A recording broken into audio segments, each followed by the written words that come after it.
A very good evening and welcome this edition of the Fourth Estate, the first edition of the year 2019. My name is Charles Mwangushampagi, and tonight I have my colleagues, Onapito Ekomoloit, also making a return after a long break for the Christmas New Year holidays. Ona, very nice to have you back. Thank you, Charles, and good evening, viewers. Happy New Year. Thank you. Charles, I must indulge and say congratulations on your wonderful wedding. And no wonder you are glowing more than ever before. So any viewer out there who had some ideas can now relax. Thank you, Ona. I have Barbara Among. Barbara needs no introduction because she's been here several times. Barbara, very nice to have you and Happy New Year. Happy New Year, Charles. Happy New Year, viewers.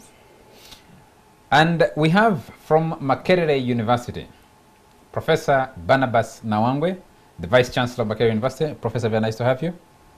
Good evening and Happy New Year. Thank you. We also have from Parliament, the Leader of Opposition in Parliament. Honorable, you're most welcome. Thank you. Good evening, viewer. Happy New Year. And to you, Charles, congratulations. Thank you. Okay, it's been a season of the year ending, so this show will actually project into the new year, but also have a discussion of the major issues that have caused a lot of controversy, which is surrounding actually firing. In Parliament, it is the change of leadership at the Committee of Parliament on State Corporations and Statutory Enterprises, COSASE, where Leader of Opposition is in charge. And the push, particularly, it's been viewed from the push to remove Abdul Katuntu from the leadership of COSASE when he is chairing a very critical committee, a very critical investigation into the closure of 7 banks by the Bank of Uganda. Yes, we'll be joined by someone else online in a moment. I'm going to introduce him when he joins us. And at Makerere University, Professor Nawangwe leading the shakeup. It was a headline in the New Vision of the firings of people. Professor Nawangwe has his explanations as to why he's taking the radical decisions he's taken, and his critics have their complaints about why they think the actions he's taking do not augur well with the institution of the university. We'll be joined by a member of staff of Makerere University who's complaining. In a moment, I'll introduce him. Yeah, the chairman of the aggrieved staff, I don't know if it's an association or committee or group, is joining us. And they have written and petitioned the Speaker of Parliament. People have been questioning why take that complaint to Parliament instead of following other methods of getting a resolution. But let's start with the basics before I introduce the chairman of the aggrieved staff that have been fired by Makerere University. I'll start with you, Professor Nawangwe. And that's the question. How do you fire such a number of people in one sweep like that? Thank you very much. Actually, I didn't know that you were going to ask about that. I knew that I'm coming here to brief the nation about our achievements in 2018 and our plans for 2019. Well, firing staff and realigning your team it could be part of the achievement or part of your plan for the year 2019. So, either way you look at it. Yes. I would like to inform the nation through you that 2018 was quite a very vibrant year for Makerere University. As you are aware, we recognize quite a number of African freedom fighters, particularly Winnie Mandela and Julius Nyerere, whom we have honored by establishing a center of leadership named after him. We have also done quite a number of things to clear the university's image, especially with things that were damaging our image. The welfare of the students and service to the students, particularly the issue of transcripts. And I want to tell the nation that that is now history. We are now able to issue all transcripts before graduation.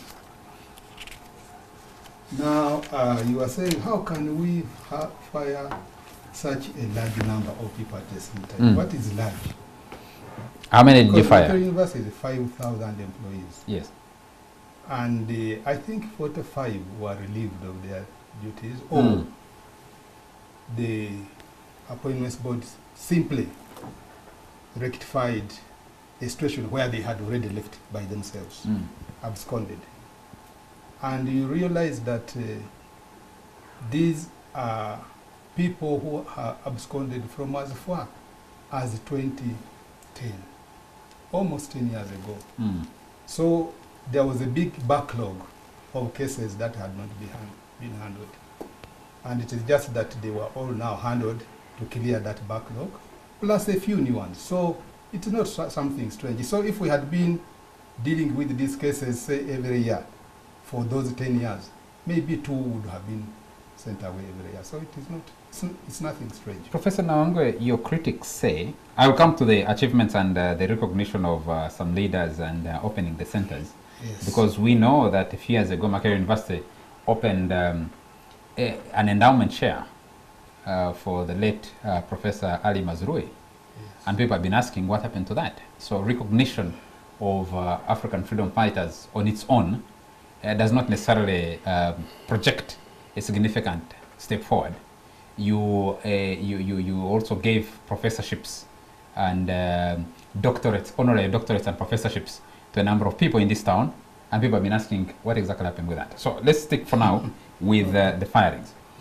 Your critics say that firing somebody who had already fired themselves or absconded from duty 10 years ago and compounding them and relieving them, I mean cleaning up the system after 10 years almost. You said some of them 2009, that's 10 years ago. It doesn't really tell the full story of what's going on at Makerere University. Well, the full story is there. All these people were invited to appear before the appointments board.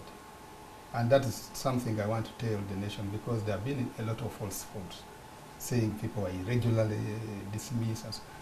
Everybody who was dismissed had a chance to defend themselves before the appointments board. And before the way the appointments board works is they write to you and give you a charge sheet and say, can you please respond? You respond in writing.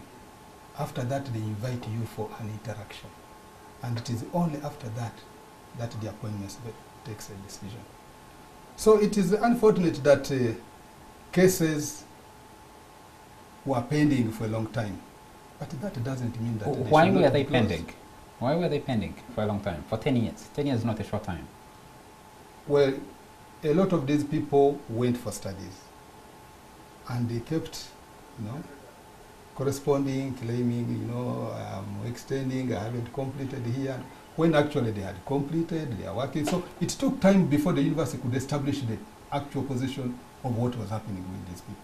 And that's why. So the investigation took some time. Your critics say you're just using that as an excuse to get rid of your critics, of people who had become a thorn into your own leadership. Are you saying we should not have fired these people who absconded or what? No, you could have fired those who absconded, yeah. But don't use the excuse, don't use that cover to actually be vindictive against your critics within the university. Said, every case was considered individually. Everybody had the opportunity to defend themselves. And who are these critics? Whom are they criticizing? So if they were my critics, probably I would have taken the lead to say, but the cases begin from departments. When departments complain, this person absconded or this person is not doing their duty and so on. Okay? Obviously, as VC, I get copies of this. But these cases begin at units. So it is not about me. It's about the system of the university. I have had people say that actually some of the new cases among those that you fired are people who came up with concerns within their units. But rather than deal with those concerns, you decided, of course working with the council, working with the appointments board, to fire them rather than resolve their complaints. That's not true. every attempt was made to resolve conflicts that arose. And these people know. We set up even committees to go and solve these issues in the unit that we are talking about. Which unit is that? I never mentioned one. Well, since you didn't mention, let me also... No, you should, because you seem to be familiar with the unit that is generating this I would complaint. rather that I just give you concepts, because now these issues are even before Parliament, and Honorable Achan will probably be discussing this in Parliament. But we want to give them the benefit of doubt, okay, without necessarily exposing everything that they did. But the fact is that the cases were handled by various committees, and even appointments board handled some of these complaints. So it is not true that, you know, they came up and they raised issues and then we decided to hire. No, this has taken years. Yes. Discussing these issues. So they claim that they came up and raised issues in their departments and they have been fired. No. It's not true. You have a specific case, Professor Nawangwe, of issues arising out of MISA. Yes. People around Makerere think the leadership of MISA is too big for you to handle, and you have decided to side with the leadership of MISA rather than resolve the complaints of the staff. You fired at least 2 staff from MISA in this round, and people think you could have addressed the concerns raised by those people rather than take a rash decision, which they think was biased, to fire these 2 staff. There was no bias in firing anybody. I have read the proceedings of the appointments board. I have been in the thick of these issues, trying to resolve the conflicts there. Okay? So there is no siding with any of the parties. The appointments board, other committees set up by council, investigated these issues and took certain decisions to improve the conditions. So if anybody is being disciplined, it is not because they raised issues, it is because of the indiscipline of those people. Let's look at one case. You, as a university, now generally, and particularly the University Council, passed a resolution to fire a member of staff facing a criminal complaint. Lo and behold, the list you released later of those indisciplined cases includes a member of staff facing a criminal charge. Where is the presumption of innocence until someone is proven guilty? Which case? By Dr. Stella Nyanzi. No. Dr. Stella Nyanzi has never been dismissed. Dr. Stella Nyanzi's contract expired. She had never applied for it to be renewed. How convenient for a person who is incarcerated for allegedly, I'll use the plain word, abusing the President of the Republic of Uganda? How convenient that her contract expires and the investor considers it prudent not to renew it because she doesn't have an opportunity to apply for an extension when she is incarcerated. She's been in jail since last year. That is on the assumption that it expired when she was incarcerated. The contract expired in 2016. 2016? Yes. On what basis did you keep her on your payroll? We are investigating the circumstances under which we continued haggling with the person whose contract actually had expired. So we are investigating the unit that is supposed to handle that. Does it surprise you, Professor Nawanga, that her contract expired when she was at the center of this controversy, first by complaining against the leadership of MISA, where she was working, and secondly, when she has been having run-ins with the state over her communication, which she says it is art actually, is poetry, a form of communication on Facebook? No, the contract expired irrespective of those things. And by the way, there are so many people who are criticizing the government, having runs with the government, but nobody has touched them at market to say, you go. So the fact is that her contract expired. It is just that it was not innocent at the right time, but it expired. and she has not requested it to be renewed. So that's the fact. Does it surprise you that, and I want to bring these other members, panelists into the discussion, and also bring on the chairman to share his views with us. Does it surprise, I mean, how do you feel about the fact that institutions of Makerele's caliber are struggling to retain staff, to retain talent, to retain experience, to retain knowledge, but you're discarding it and saying, well, the contract expired, so if it expired, and no matter what kind of controversy you're involved in, we can let you go. We can name names. I'm happy to go through the list of the 45 that are at the center of this controversy individually, but we'll need about 2-3 shows to complete that. That's why I'm going in generalities. But I can only point out some of those specific cases that you've had to deal with. You're struggling even at Makerere University to retain staff, aren't you? Yes. Yes. So we are struggling to retain staff, and we want staff to come. But we are not going to retain indisciplined staff. What's the There definition? is no university in the world that can accept that. What is indiscipline according to Makerere University? No, indiscipline takes very many forms. Yes. And all the people who are disciplined were charged. They know what they were charged for.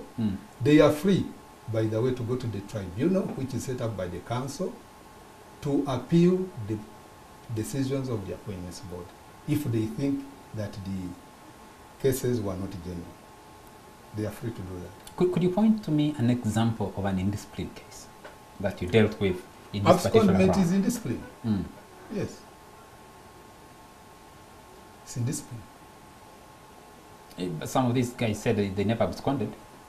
They applied. Let them go to the and you allowed them to tribunal. go. Let them go to the tribunal and prove that they did not abscond. Yeah. How do you respond to the critics who say that you have actually created a chain of units and entities in the leadership of Makerere University that don't agree with you? That you disagree with, anybody who disagrees with you, you find a way, you have found a way to work with the other units, other institutions within the university, that everybody agrees with you. Actually, somebody used an example I have been trying to avoid using, that you run Makerere University like a kind of chiefdom. Where you are the head, you are the top of it. I have seen that even on the social media saying, the university is governed by the council. I'm just the CEO. Even as CEO, I have various departments which actually run the day-to-day business. So to say that I've turned it into a chiefdom, if it had turned into a chiefdom, I would just sit one day and write letters to all these guys and say, by the way, you have misbehaved, here you go. But as you can see yourself, you are saying, why did it take 10 years? 10 years, I was not a VC, I've just been a VC for 1 year. Yes, the and majority of the cases are even before I came. Yes, and there must be a reason why action was not taken before. I don't want to go into that. Charles, Yes, I think Honor. you need to serve Sure. the professor. Look, the last time we appeared here, I was honored to be with the Vice Chancellor, and I put to you that the problem at Makerere was a management issue. You said no, there was no management problem. Of course, I think time has borne me out, and I tend to sympathize with you, with the council, but I think you are dealing with something that perhaps Makere's system has become too big to succeed, you know? And I think Makerere really requires an outside, perhaps kind of consultants to just sort out the management system. Because the things you are accusing the staff of doing could never happen in any functional institution. There is no way you can spend 1 month on payroll without any evidence of work anywhere. It wouldn't happen. So clearly it means the system is just too opaque that someone can actually hide. Even the people we are retaining there is a general, I think, well-founded belief that many people are using Makerere as an address because it's a prestigious address. And they are doing their own things. And I think those you have caught are just a drop in the ocean. So I've always insisted that people like you I was a teacher there one time. The system has just, it's more like the government system. It has consumed everyone, that you need an external microscope to really see what's the problem in Makerere. Because how can it happen that it's going on year in, year out? Even a well-intentioned person like you has now got caught up. It clearly means that there is something wrong with Makerere. That has always been I don't think I would disagree with you. But as you can see, without external intervention, we are now tackling the problem. But they're accusing you now, they're unfair. Well, I mean, that is expected. Once you begin shaking up a system, then of course it is expected that people will come. Maybe what I would only add, if this is a genuine effort to really take a new direction, maybe to sort it out, you could give these people an, could it say an amnesty, is it a grace period, whatever, to demonstrate that if they were wrongly accused, that they are doing the right things, because you need them. Including those who have absconded 10 years ago. Look, if someone has absconded but insists that they are still on the staff, let them come and teach. Okay. But let me just say one thing. 45, and you said you are 1 year, just 1 year. How is it that those other people before you could not take those steps you have taken to just do away with them? In 1 year, you dismiss 45 staff, even if they were 500 or 1,000. I think this is on the upper side. You really needed to do your groundwork very, very well, because this can also boomerang on you, you know. 45, especially this other lady in incarceration. I think it is not right, because if it is 10 years and steps were not taken against her, and now you take it, well, I don't know why we should now target you. Your Makerere Council should have been here to answer all those. Makerere Council. Now we are only. I don't know, Honorable Ochani. Yeah. My understanding is that the petition to Parliament is actually complaining against the Vice Chancellor, not the Investor Council. Yes, I was surprised also to see that it is complaining about me. But Honorable, it is not about me being there 1 year and things are happening. As I told the viewers, the investigations have gone on for a long time. It's not even about this administration, maybe even the past one. It goes even beyond that in some of the cases. So it is just that at this particular time, the Appointments Board considered all these cases and took decisions. So it is not about me being there for So it is the Appointment Board to be. I think it's the system, not Charles, please. I think it's not just against the professor, but then also there are several complaints actually against the council as well. And the complaints against the council is just that the council is not doing its work. The council that's supposed to provide the oversight role, the council that's the supreme, body of this institution, supposed to deal with policies, supposed to actually supervise the management, is not supervising the management. And the complaints that they've raised in that petition is that, one, the council is actually also involved in the mismanagement of this university. They're involved in recruitment of staff, which is not their role.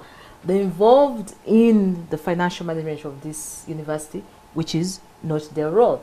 The council is accused of corruption. The council is accused of nepotism.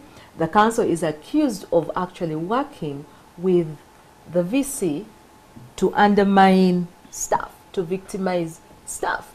So there is actually a lot that's been raised. The several points that they've actually raised against the council and against the management of the university, that even the structures are not functioning because the council right now is merged now with the management, and they're working together against the staff. And the staff members that they're working against are staff members who are standing up to the management and telling the management, look here, things are wrong at the university. Yeah, You are recruiting incompetent people. You're recruiting people whose integrity is wanting. And actually, now the people at the council, the questions of insubordination, it's because the staff feel that the people at the council and the people at management do not deserve their respect. One, that some of them do not have the qualification. Two, some of them do not have the management capabilities to run the university. Actually, So- Professor, so you just can't- to you add to can't what Barbara ignore is saying, that. what I have heard is that you have the Investor Council under your wing, you have the Appointments Board under your wing. I don't know who is doing the other favors. These are the complaints out there. You know them. We're only raising them for the larger audience to share with us. Yes. And they point to one particular odd case, that in these decisions, you forgave, or the council forgave, somebody who had absconded from duty for 4 years and punished somebody who had only submitted marks late. And they're saying, what yardstick for justice was applied to make such a decision? And I want to get Dr. Ochita, because he's been online since we started the show. I need to bring But him can I into the respond? discussion. Yes, first respond, and then I'll get Dr. Chita on. Yes, Honorable. But even as The- you respond, Yes. did these people appear before the board? Yes. Honorable, I said every individual was given opportunity to respond in writing to a judge and then invited to defend themselves. Now, on those allegations, first of all, what do you expect somebody who has been fired to write? There are a lot of fabrications in that petition. And this will come out very clearly when we respond. Once Parliament asks us to respond, we shall respond and give all the evidence of why decisions were taken. But responding to the allegations, council is not supposed to appoint. Now, it is surprising that a member of the university doesn't know the roles of the council.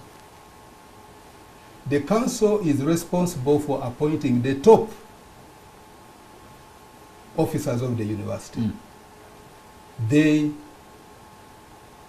appoint people who are in the statutory officers of the university and recommend for appointment by the chancellor, the VC and DVCs and principals. But all the other statutory officers, they are appointed by the council. The appointments board is the body authorized by the law to appoint every member of the university, not anybody else. And it is a committee of the council. So for somebody at the university to come and say it is not their role, they are appointing. Now, if anybody has any evidence that the council appointed incompetent people, not through a transparent process, there are organs that are supposed to deal with this. They can go and lodge this. And there have been a lot of complaints. We have been investigated by almost everybody in this country. And they have found that there is no fault done. Now, when the issue of incompetence and so on, it depends on who is talking. The University Council itself sent a recommendation to Parliament to review the composition of councils at public universities. The Rendere report did the same, but the current law specifies who can be a member of council and how they come on council. So the council is acting within the existing law. Professor, I hear you there. Before you became Vice Chancellor, Yes. you were the Deputy Vice Chancellor in charge finance and administration. Wouldn't these cases fall squarely under your division in that capacity? Yes, they would. They would. So if they were not dealt with at that time, why deal with them now that you're in the higher position of VC?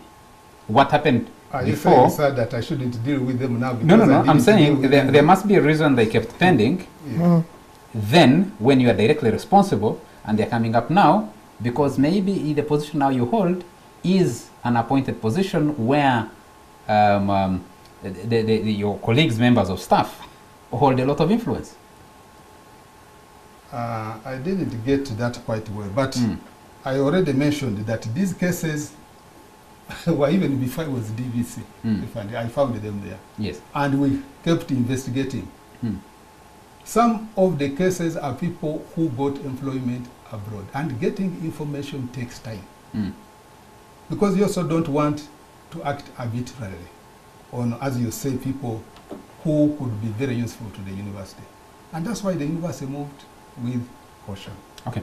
But maybe Ona, if you could just hold it, because we have someone who's been waiting on the phone for long. I know. I wanted to help the viewer to understand this issue even before the guy. Let's just get Dr. James Ochita to join us. Doctor, hello? Yes, please. Yes, sorry we kept you waiting on the phone for long.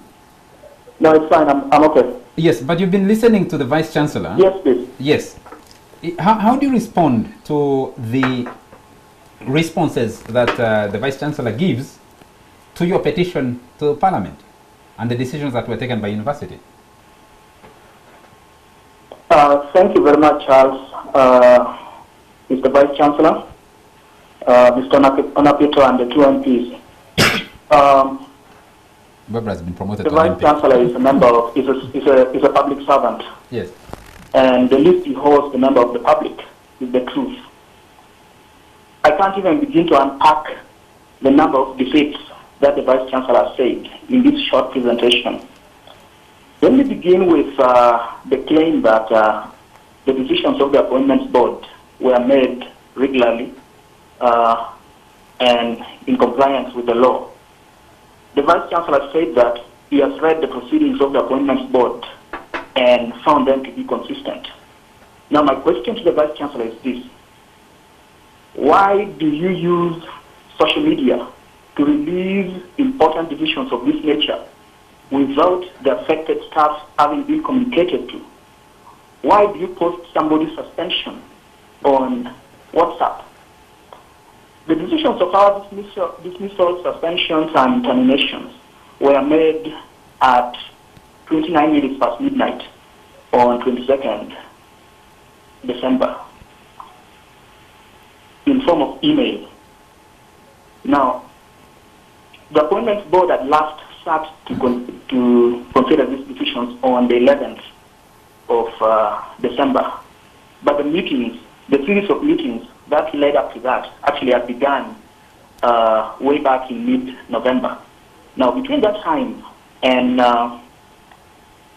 November 22nd, there was sufficient time to have notified the affected staff. And as the Vice Chancellor itself admits, the reports are actually ready. Now, don't you find it irregular that decisions of this nature can be communicated on social networks? Dr. Chita, the 22nd. Yes. From the 22nd, when these decisions were communicated, we, the affected members of staff, have been trying to approach the University's Employment Division Office, which prepares these documents, which prepares suspension and termination letters and dismissal letters and so on and so forth, and which also compiles the report of the Appointments Board. This office has remained under lock and key. What we have been told from reliable sources are actually that the officials who sit in this office have been instructed to lock themselves in. Now, the idea behind that is to deny the affected staff the opportunity to appeal. Dr. Chita, let's first clarify a few things before Professor Naonga responds to you. You're one of the affected staff, are you?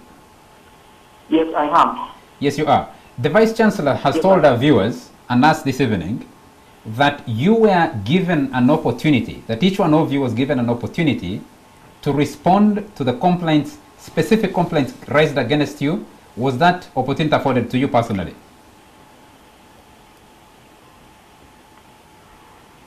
Dr. Chita? Yes, please. Yes. Were you I was afforded charged that with 2 opportunity to counts. defend yourself? No, please.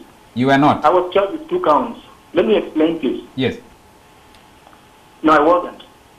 I was charged with 2 counts of insubordination and refusal to obey lawful orders, and of use of slandering and abusive language. Now, my charge sheet and letter of summons were written on the 7th of November and served to me at 4:45 on 13th of November, and I was asked to file a written response by 15th. And immediately I went to the Human Resource Director. I said, look here, this is highly irregular. The Employment Act and the Public Service Standing Orders are clear. Affected staff must be given sufficient time to prepare defense. In the case of standing orders, the timeline is 14 days. You cannot ambush me, and if you want me to compile a complaint report, ask me to do it in less than 2 weeks. Okay. The same manipulation of the timeline that was done is exactly what is being done with respect to our appeal. You see, what the public doesn't know is that up to now, we have actually never received our suspension, termination, and dismissal letters.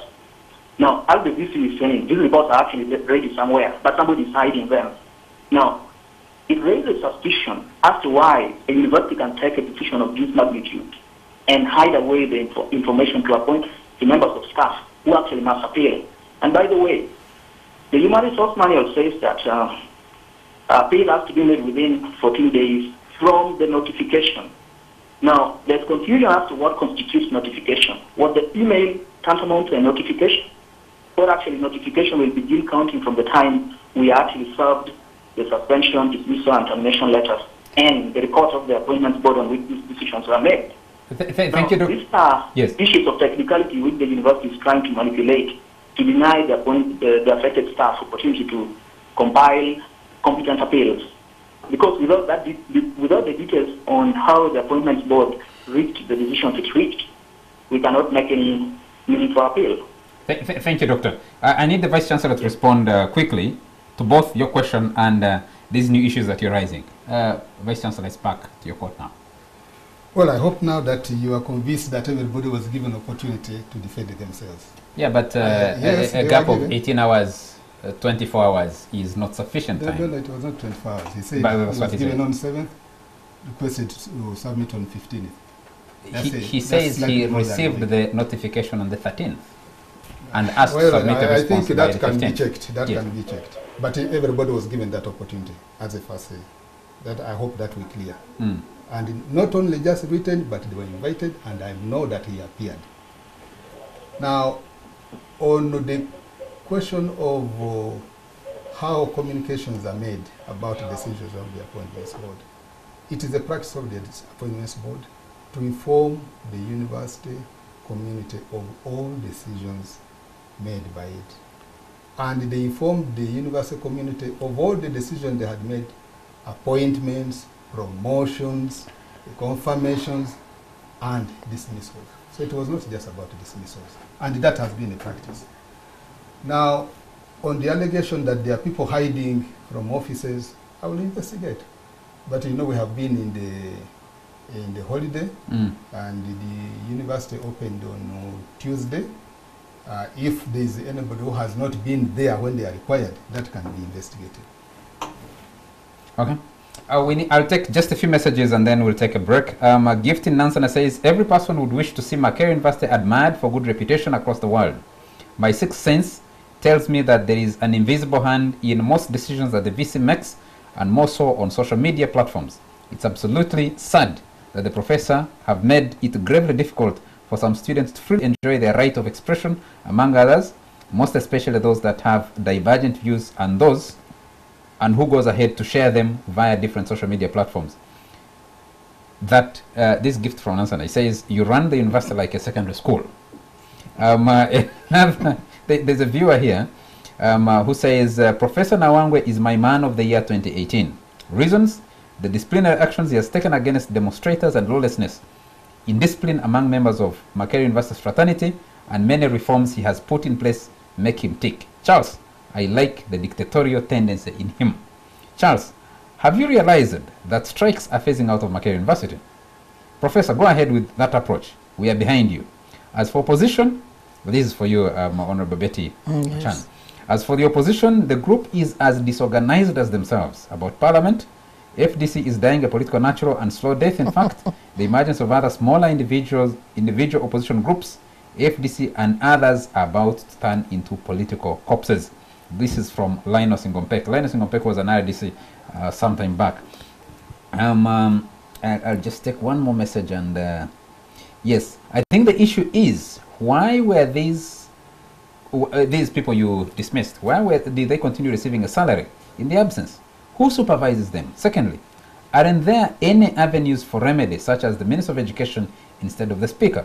Thirdly, what did the Rwandere Commission, the later Rwandere Commission, say about these things? Where is that report? This is from Michael Awoneka. I have another message here. Yes, I think the professor is merely addressing symptoms of the rots in Makerere University. Unless the real and ideal governance issues are sorted out without any political ado, Makerere University shall keep in derail mode. That's from yes, Leslie Amanzuru. And Moses Kajangu is watching us and says, now can the Vice Chancellor explain to Ugandans why he's demanding the suspended lecturers to refund the money they were paid, yet he himself approved the payments when he was still in charge of finance and administration? Has he forgotten that he's responsible for that mess?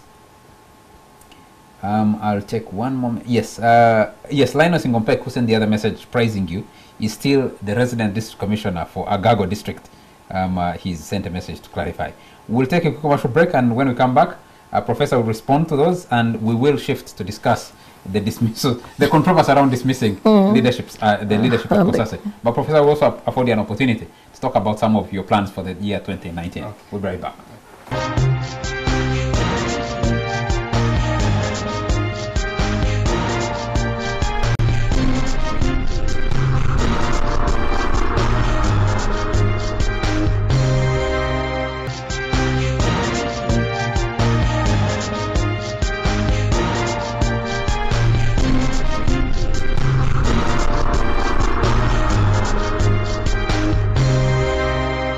Welcome back to this edition of the Fourth Estate, featuring the Vice Chancellor of Makerere University, Professor Barnabas Nawangwe, featuring the Leader of Opposition in Parliament, the Honorable Betty Awolo Chan, and my colleague Barbara Among. You're promoted to an honorable member. Someone did. God forbid. Charles, I think I'm happy being a journalist. Before the Vice Chancellor answers his opponent, so to say, and the other callers, for me, the ordinary viewer might want to understand clearly, if someone has absconded, meaning that they don't want to be in the university, so what is now the issue? Are they saying they want to change their mind and come back? Are they saying you should forgive them the monies that were erroneously paid? It's not clear. So what is the fight about? And a university is, we all know, is a place for intellectual discourse, supposed to be to generate problems for society, I mean problem solving for society. But if now the ordinary person sees the place of intellect is as confused as downtown trading places, I mean, it is quite worrying. So if these are all highly educated people, what is the issue? Have you tried to sit with them? Do you want to stay in the university? Do you want to be forgiven? Do you want to walk away but not pay the money? What's the issue? Professor, Dr. Chita raised quite a number of issues that you needed to respond to. I thought I would respond to Dr. Chita. It is the callers now who raised other issues. Let me begin with what my colleague says, what is this punishment for abscondment? Abscondment, in simple words, means you just walked away from your job. You did not tell anybody that you are going away. You continued earning until maybe your head somehow realized you are not there. And you know, it can even be criminal because you're taking money that you're not supposed to be taking. Now, you remain on the file because nobody has taken any disciplinary action against you, and by the law and by the regulations within the human resource, the punishment or the penalty for abscondment is dismissal. So that's what was done. You absconded, your penalty is dismissal. That's within the law.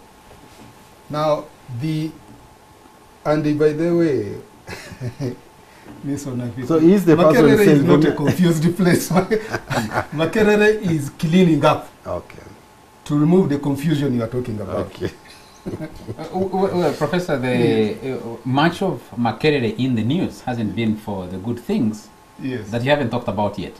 There was a joke towards the end of the year that Makerere and the government of Uganda promised us that the Kira EV would be on the road by the end of 2018. It's not yet on the road.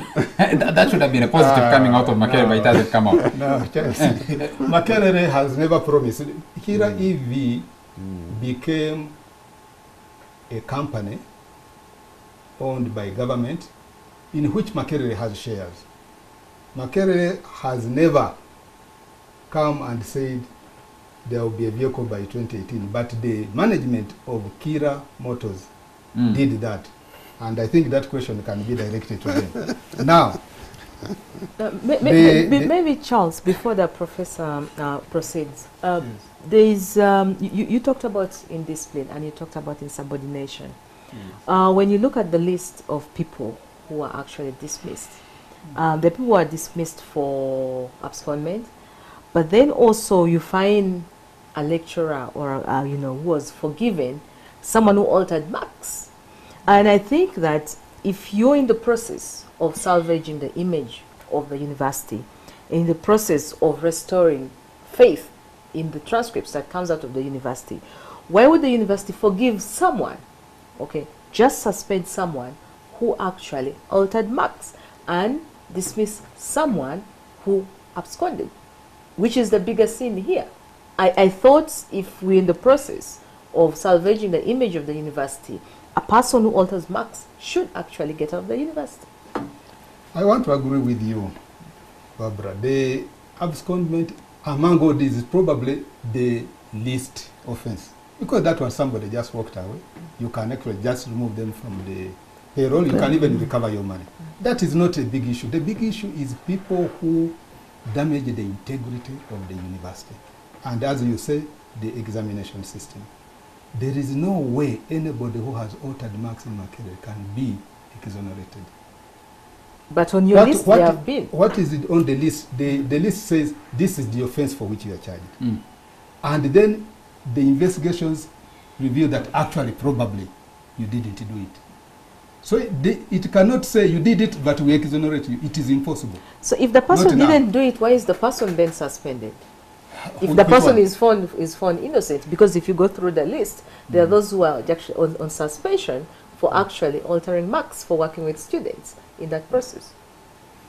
You can be suspended for investigations to be completed, so that you don't continue doing something. That could be the case in that one. Because what we do is, once we get a report that you have done this, the first thing is we suspend you. And then we begin carrying on investigation. So that could be the case, the issue in this case. Now, responding to the callers, the Rendoi report talked of rot. It is exactly this rot we are dealing with,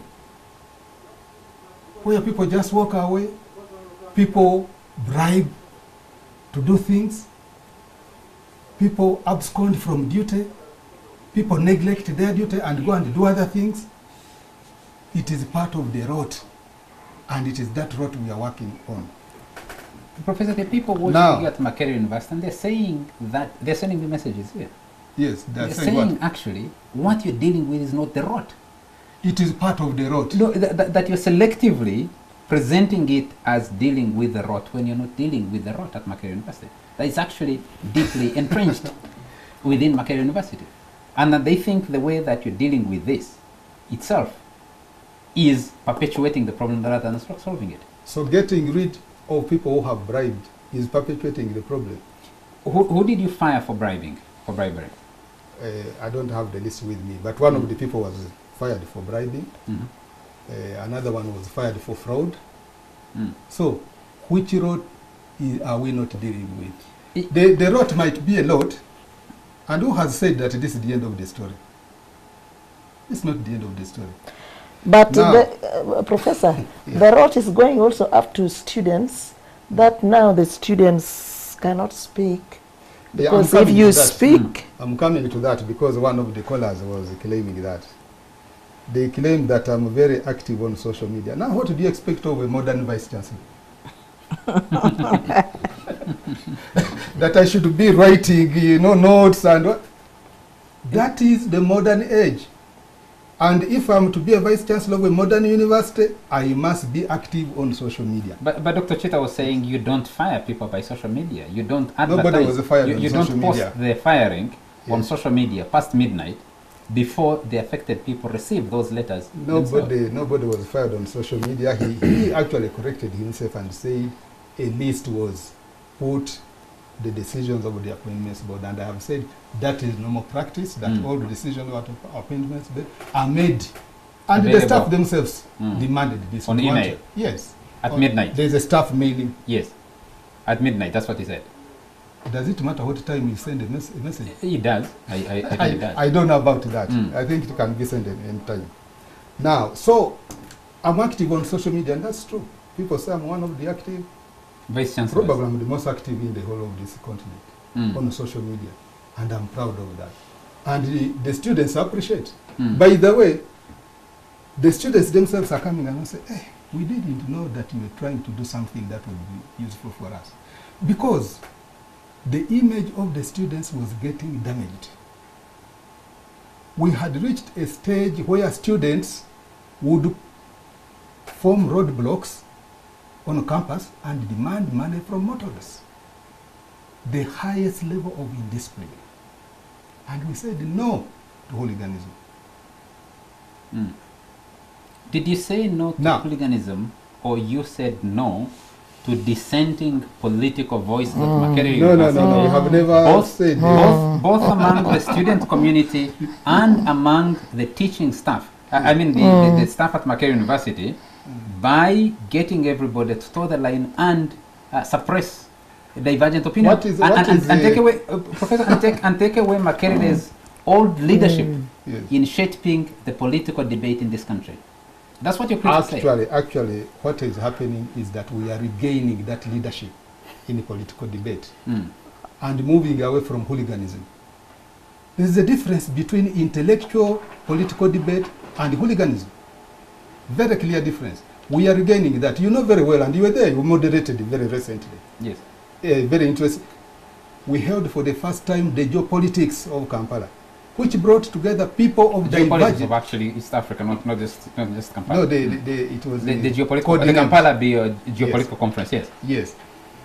It brought together people of divergent views to engage in intellectual debate, which had disappeared. But you see, so we are regaining that position. But my worry as professor is, of course, we cannot advise you. You run the university.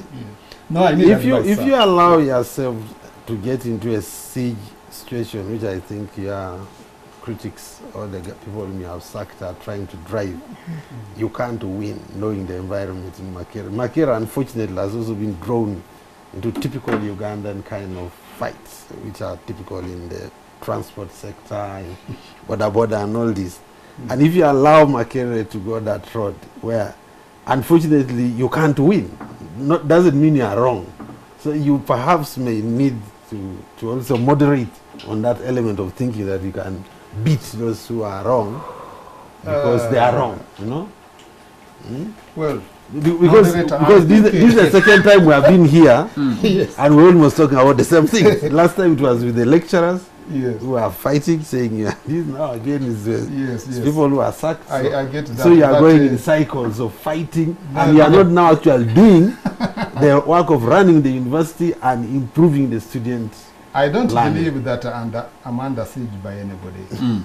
I'm not under siege by anybody. Actually, if you do a survey of the university community, they are all fed up with hooliganism, with indiscipline, because it tarnishes the image of the university, and when they go out there, they feel very uncomfortable when people talk about these things, strange things at a premier university. Okay, what I'm saying, Now, when you have systems, it doesn't have to be you. Yeah. but it is To not fight me. That's every why I'm small- saying. You see, every this small is fight, You huh? see, you see. Moderator said these people took a petition about Nawango. Instead of taking a petition about what if they feel that they were unfairly dismissed. And I didn't dismiss anybody. They were dismissed by a committee lawfully established by the law as the only committee which appoints and disappoints. But of course, some people may have, maybe when you say you attack Nawango, you get attention faster. But that's okay. Especially when he reacts. That is okay. Now, the symptoms. These are not symptoms. These are real issues. These are real issues. We are changing systems. You know very well when I came here last time, it was after the Daily Monitor had published our main building here upside down, and saying I've changed the university upside down, and I said, yes, I'm cleaning it. I'm removing the dirt. And we started with the programs, and people made a lot of noise, but we have done that. Okay, we have harmonized programs. We went to student indiscipline. It is a systemic problem. I believe we have done that. We are now going into indiscipline among members of staff. But for And students, this is again a systemic problem. It is being handled by the systems of the university. It is not about me. Even if I was not there, this is the time this would happen. Now, social media have said, refund. Why refund? When I was BBC and F&A and people, I don't sign payrolls. They say you hold political responsibility. Yes, I can say I can admit that I take political responsibility that people who absconded were able to access public funds, but I also should take the credit that I'm now dealing with it decisively. for students, how much did you pay out? how many students have you dismissed? We haven't dismissed any student. We only suspended students. They appeared before. They also have their own tribunal, the students' tribunal, and the majority of them were warned and exonerated. But I'm just but afraid- this I'm afraid- just a little. Uh-huh. The issue of absconding, people can only abscond from something that is not attractive. So long term, you actually have to make the university attractive. Then nobody want to walk away with it. Otherwise, people can just say, look, I can keep one leg there. It's not worth putting both my feet in this place. So that's the actual problem. The walking away is a symptom. Nobody walks away from a good job. Now you see, why are the issues there? Because if they walked away and they thought it was a bad job, they would have immediately written. Because there are people who have written and say, I am fed up, I'm leaving. These ones escaped, which means they still want something good, but they want to go and they also cheat somewhere and get some more money because they know the other thing is good. They want to come back, but then they get caught. Just an Or maybe they knew, maybe to They wouldn't your be credit caught. until now, that your systems were so weak that they could afford to be in, or not to be out, but appear to be in and continue to earn an extra salary. Unfortunately for them, the systems are now being I need to move on and introduce Professor. I'll come back to you on those endowment shares that you had and the professorships that you gave. But time is a constraint, and I have kept the lead of opposition.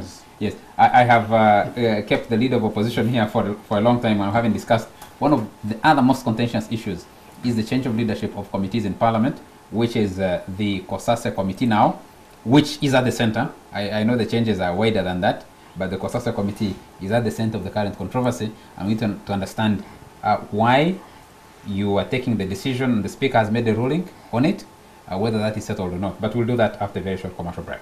We'll be right back.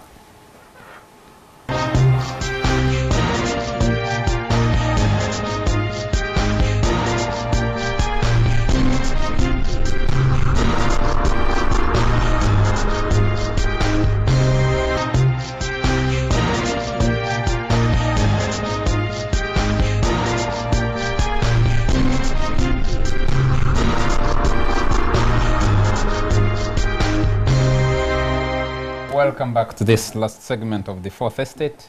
We have the Leader of Opposition in Parliament, Betty Aolo-Chan. She's also Member of Parliament for Gulu, Woman Member of Parliament for Gulu. We also have the Vice Chancellor of Makerere University, Professor Barnabas Nawangwe. Let's turn our attention, and of course my colleagues Onapito Ekomoloit and Barbara Mong. Let's turn our attention to the changes or the push to make changes on the leadership of the COSASE committee. Let me start with you. For the guests, Onapito holds a very unique position, especially here. He's been a lecturer at Makerere University, in the Department of Mass Communication, and he's been a Member of Parliament before. So he occupies a very unique position in between the two of you. And of course my colleague, Barbara Mong, who has years of experience reporting on these and other issues around Parliament, and now as a trainer and a consultant in the media. Ona, let me start with you. The controversy stoked by the proposed changes to the leadership of COSASE, especially at the time when it's leading one of the most outstanding investigations of the year 2018, how Bank of Uganda closed 7 banks in this country, and the push to get Katuntu out before he finishes that investigation. The Leader of Opposition is here. She's directly responsible for that.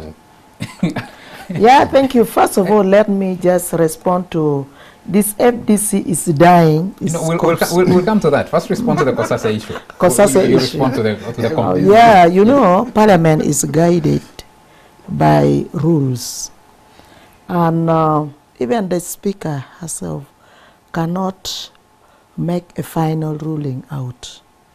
So even when she wants to make a final ruling, she will have to go back to Parliament, and Parliament will reopen on the 8th.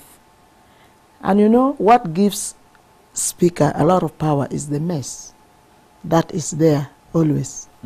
And so when the mess is not there, I cannot, even what I say here is not so binding until when it is debated in on Parliament, the floor of Parliament. on the floor of Parliament. So one thing is, it is really the opposition chief whip who designate members, but with consultation. You know, FDC consult on who becomes the leader of which committee.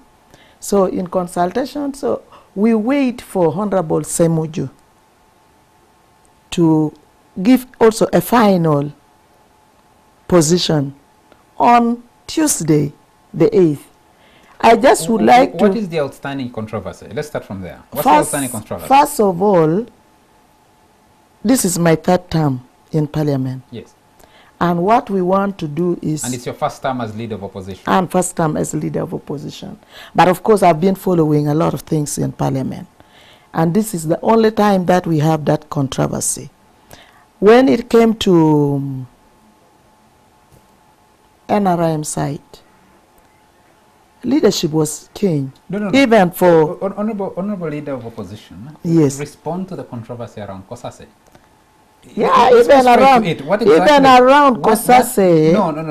Whatever the NRM has decided to do with their leaders, yes, NRM's business. Yes. Your business is with opposition leaders of committees in Parliament. Yes. And there is controversy over a move by the Chief Whip, the opposition Chief Whip, the Honorable Chemu Junganda, yes, who is a member of your cabinet in that Parliament, yes, to change the leadership of COSASE by removing Abdu Katuntu, who is in the middle of an important investigation concerning Bank of Uganda, and replacing him with Mubarak Munyagwa. Please explain. You see, we have our rule of procedure. And the rule of procedure, and it actually spells out, shall, that these standing committees are usually changed after 2.5 years. Exactly after 2.5 years. And the 2.5 years, for me, would have elapsed on the 17th of November. But I don't know why it has been pushed to January, but it should have been 17th November. And so, if there must be change, then good reasons must be given and debated. And the reasons cannot just be given out. It has to be in Parliament, and maybe the Speaker, he has a lot of powers. When she is in the House, she can actually bend some rules. So if she's going to suspend some rules in order for us to amend what? We'll go to the Speaker's position yes. or decision before it gets to Parliament. My question to you is, have you as an opposition in Parliament, the opposition you lead, decided to go with that change by the rules to remove the leadership of COSASE? Who else is affected apart from COSASE? Where? Who else is affected? Is that a plan that you have? No. You see, for us, we are guided by the rules. What do the rules, what are you doing in relation to those rules? We have to change the leadership of all the accountability committees, not only COSASE. COSASE is also part of it. So you have made a decision. We have made that decision. We have to go by the rules. 2.5 years have lapsed. You are changing the leadership of accountability committees, which would be COSASE, Public Accounts Committee, Local Government Accounts Committee. Yes. And what? And Local Government Accounts Committee, COSASE, PAC, and Government Assurance. Committee on Government Assurance. Yes, those 4 committees. So, unless, Speaker helps us to understand if this rule can just be, Is it of interest to you? You provide leadership and provide alternative government. Yes. In that Parliament. Is it of concern to you that an ongoing investigation can be damaged by what you would now call a strict adherence to the rules to change before that investigation is completed? Because I think that's why COSASE is causing a lot of controversy. It's not about completing. Because if it was about completing, then it wouldn't have even gone to the Speaker. Nobody would stop the members who are right now doing the investigation to continue being on COSASE committee. Even when they are not members of COSASE committee, by the way, they can still go there and continue with the investigation. But when you change the leadership, you change a lot of things, don't you? Of course, even if you change a lot of things, it doesn't mean that you stop the investigation or you are going to interfere with the investigation. The investigation goes ahead. But that's exactly the interpretation on however, even with COSASE now, they say it's now the report which is being written. And who writes the report? It's the clerk who writes this report. The interpretation out there is actually your move now is bent on disrupting that investigation. No. I think that is wrong. Let me come in. Let You are me actually giving me to come come to you. before the law answers. This is one classic case where both sides are seemingly right. The opposition is giving a very clear position. We are following the law, and indeed the law should be followed. So on paper, there is nothing to fault them. The Speaker is using expediency and her authority to say that this particular chair should complete disciplinary investigation and then everything will be changed. None of them saying that Parliament is purely about politics, naked politics. The simple fact is that Abdul Katuntu is not supporting the current FDC leadership. He has said that, he's so cynical about it, and they are rightly irritated by seeing him posturing there as the chair of COSASE. So they won't say that, but that's the truth. They want to get him out. And meanwhile, Katuntu, who is seen by the Speaker as, in our own way, as a neutral person who is guiding the committee. So none of them wants to talk about politics. The Speaker knows she's in the chair, not because she's the most qualified person to be a Speaker, but because she's an NRM person. So the opposition also feels they have the right to determine who is the chair when they have to determine. But also, let me say one thing. So that is the politics that you are avoiding. That for COSASE, you are glossing over that. For COSASE, it's either for Katuntu remains there. That is, it's not about extension. That is according to what is in the rule. It's not about extension, but it is about reappointing him. And it is always done by the chief opposition whip. Reappointing him to remain there. So if there is nothing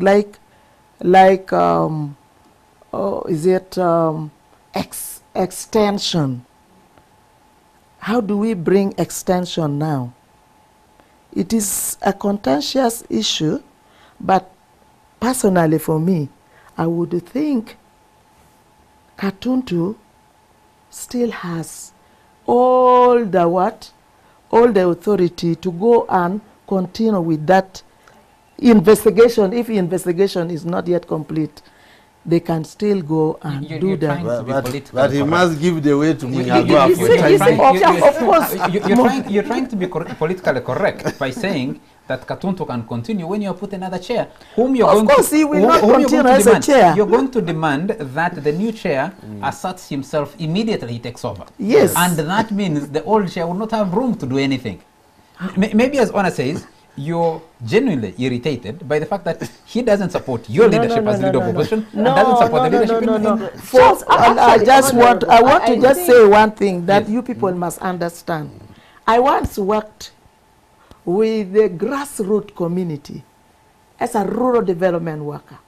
And what we encouraged was to allow as many people as possible to participate in chairing, in secretaryship, in leadership of the groups that we had down there. So that really chairing only, is it something which is too difficult? You know, Honorable Betty, that every change of leader of opposition has been followed by changes in the leadership in parliament, of the opposition in parliament, down the line, and has stoked a lot of controversy. How? Every change, from the change from Nandala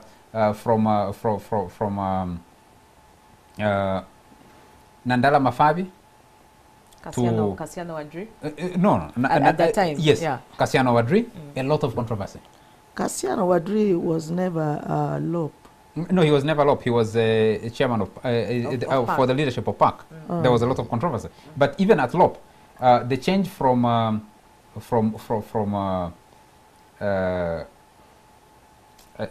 losing my train of thought. The same gentleman to Winnie Kiza. no, before Winnie Kiza. It was Honorable Wafula Ogutu. Wafula Ogutu. From Wafula Ogutu to Honorable Kiza. to Honorable Kiza. Yes. From Honorable Kiza to yourself. To me. Yes. Yes. These controversies in the opposition leadership rise to question what exactly is your mission as the opposition, and how are you defining leadership in that? First of all, let me tell you that we are there in Parliament to work for the people. And if we are there to work for the people, I don't think so Honorable Munyagwa will now go to work contrary to what Honorable Katuntu has been doing. Would expedience and working, no, not political expedience, would that mantra of working for the people require that this investigation into the central bank get completed thoroughly for everybody to get the answers they've been yearning for over the last 20 years when we have seen banks collapse, and some of those very indigenous banks collapse? You see, do you think it's your responsibility as leaders on the opposition in the House to make sure that that investigation is completed, is given its logical conclusion? One thing I must encourage those in opposition, not to fight too much, but to focus on what unite us. You're doing exactly that. You're what fighting unite too much. us. You're fighting and what too much. is it that unite us? It's the agenda of the people, Ugandans. This is an issue which is for all of us. Isn't that a contradiction coming from you? It is not. That you've been at the center of this. In the short period you've been leader of opposition, yes. At the time you took over opposition, the opposition in parliament is embroiled in intense fights. that started when you had more parties in the opposition and now or even within the Forum for Democratic Change itself? You see, some of this fight is just a perception. But if all of us focus on what has taken us to parliament, that is to work for the people, to focus on issues affecting our people. How can it be a perception when But, you have but of actually course, said- Charles, Yes. the law is also not saying that in addition to working for the people, there is the issue of PACs, pay. All these committees are loaded with a lot of allowances and all. So there is genuine desire to What pay? Sorry, Barbara has been quiet for That's us. all. Then there is the issue, for me, I also worry for Parliament, I mean for the country as a whole, this idea of people not wanting to leave positions. Not just those who are owned, but even those who want to get in will not want to leave. So we are getting into a culture where people just don't want to leave positions. They always justify why they shouldn't leave. You know, there's something that has been doing rounds on WhatsApp where they say, if you don't want to die soon after retiring, you should retire early. So apparently public servants in Uganda have learned that in order not to die at all, don't retire. Just stay on the job. So everyone wants to stay in the positions they have, whether it's a committee chair, whether it's those who get in don't want to leave. I think it's not even about staying, wanting to stay or not. I think this time round, Parliament is just a victim of the politics in National Kumbi. It's a victim of the politics on Plot 10, Chadon, which is at the NRM headquarters. Yes. The confusion that we're seeing right now came when there was changes at National Kumbi. Okay, when Honorable Amuriat became the president. And you cannot say it's perception because you've seen the moderates actually walk out of FDC. You cannot say it's just perception because you've seen FDC fail to even agree during their central committee meeting. You cannot say it's perception because you've seen even within parliament, the FDC are not seeing eye to eye, some of the FDC MPs. So you cannot say it's just a perception. COSASE right now is a victim of the fights within FDC.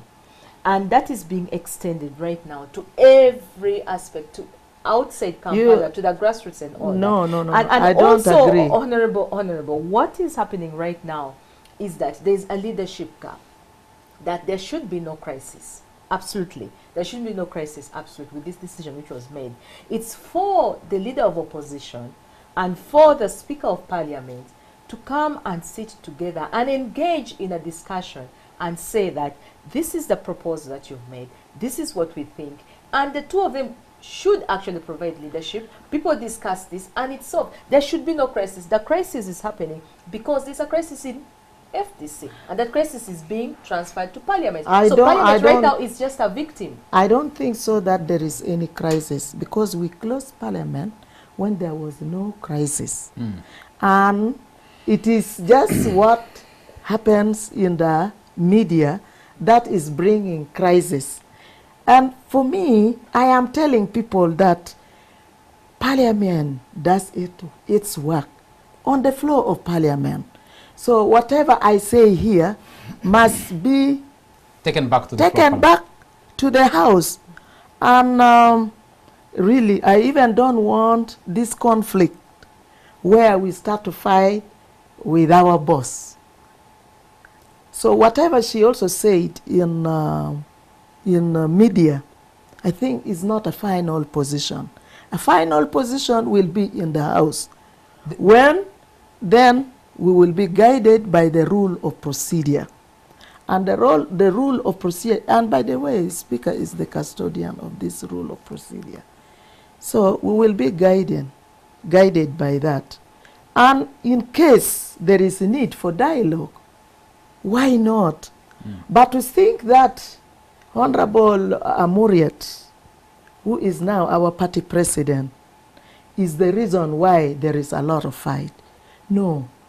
Honorable Patrick Amuriat Oboy became party president in 2017. 2017. So 2017 we continue to work. And the change of leadership is in Parliament. The change of leadership, even for opposition leader.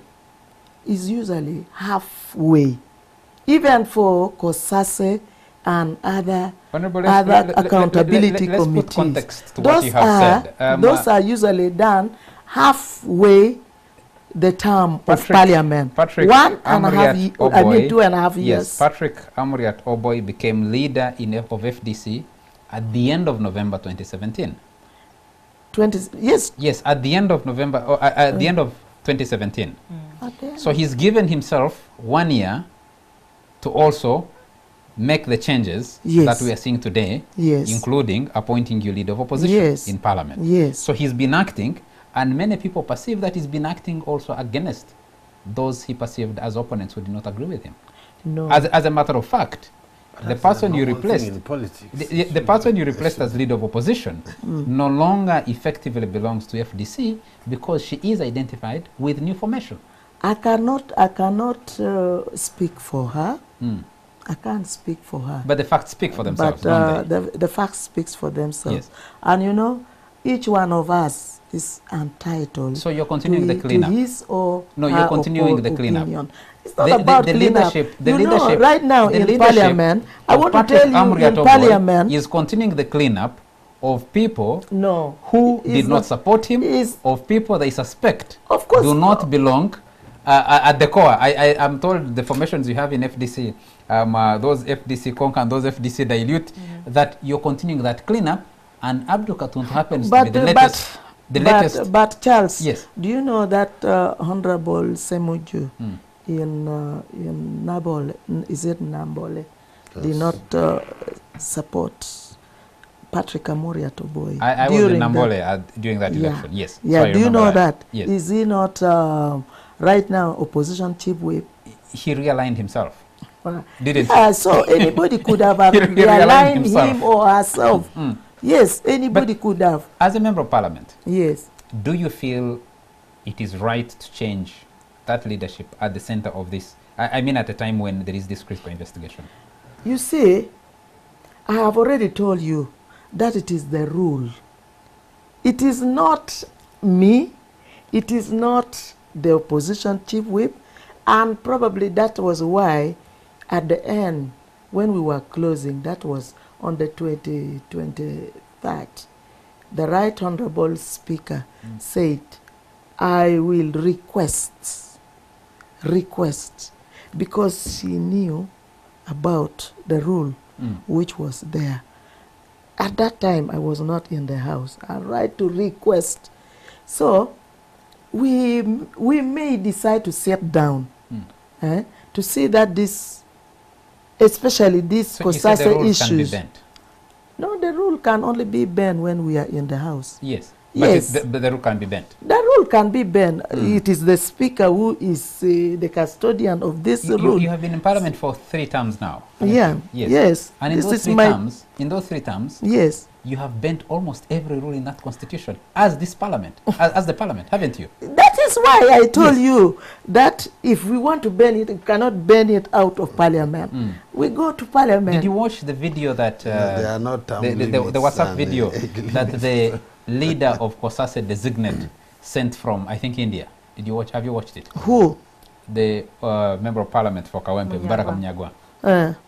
Have you watched it? Have you seen it? No, I have not watched it. Barbara, have you watched it? Yes, I did. What does Munyagwa say? He's ready to come and take over as chair. He's ready to assert himself. And I think he's threatening to open a can of worms on why people are not expose people who are insisting that the current chair, the current leadership actually continues.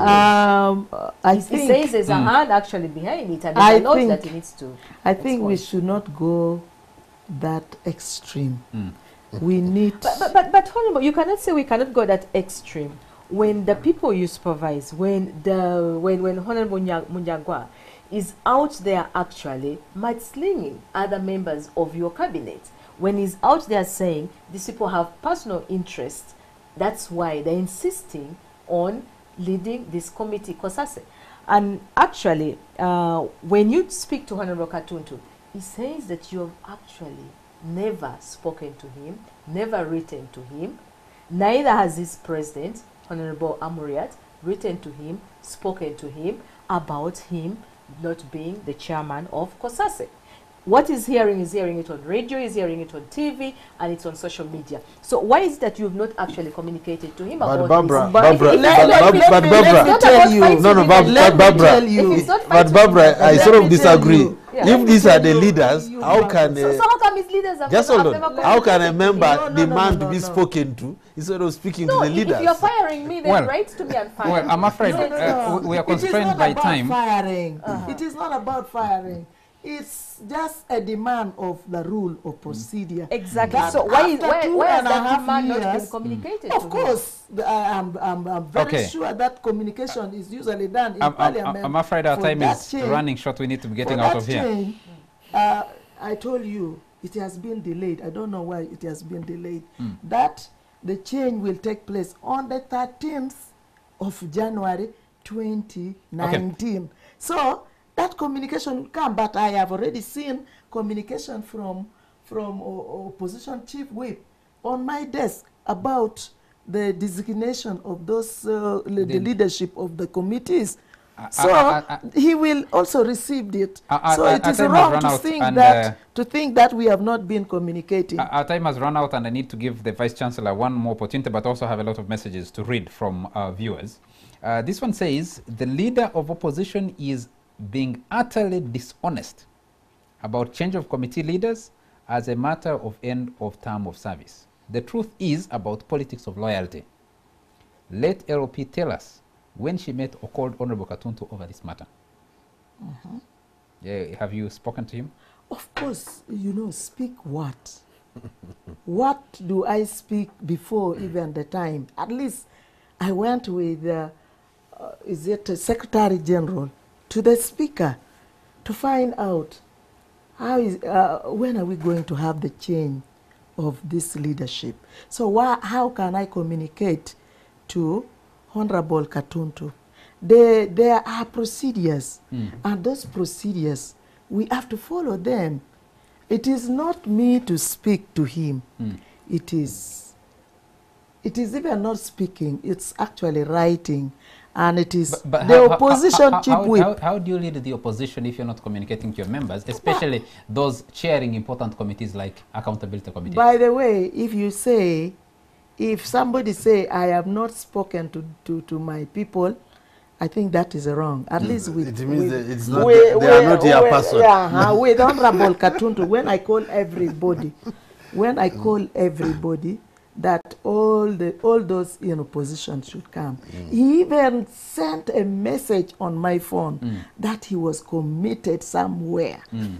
So, you know, my approach is that much as we have some differences, but as opposition, we need to work together. Okay. If we have to perform, we have to work together. We have the DP, we have the UPC, we have JEMA, we have Thank you very much, the Honorable Betty. Our time is out. We need to get out of here. But before you end this, somebody asked about FDC dying. I think this is a person who is either a diehard NRM.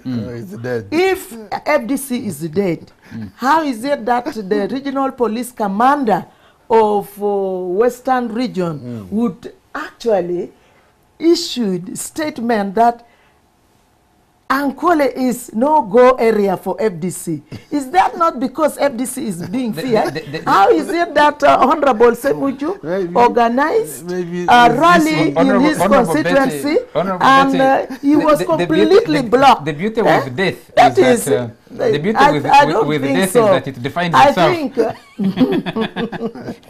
So I think that is not right. Our time is out. We need to get out of here. Let me just take a few messages and then I'll give the Vice Chancellor 30 seconds at the end of the show.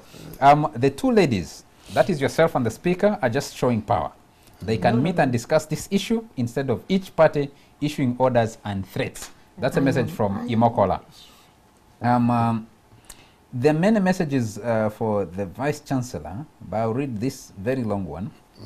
But at least, Charles, I have never issued any statement. Okay. And I think sitting down is possible. No one is opposed to the cleaning up at MUK University, and it's expected. But this particular cleanup method is not what was expected. Number one, the particular cleanup method that you employed undermines all the rules and creates laws that contravenes the Constitution of the Republic of Uganda and are therefore unacceptable to the staff.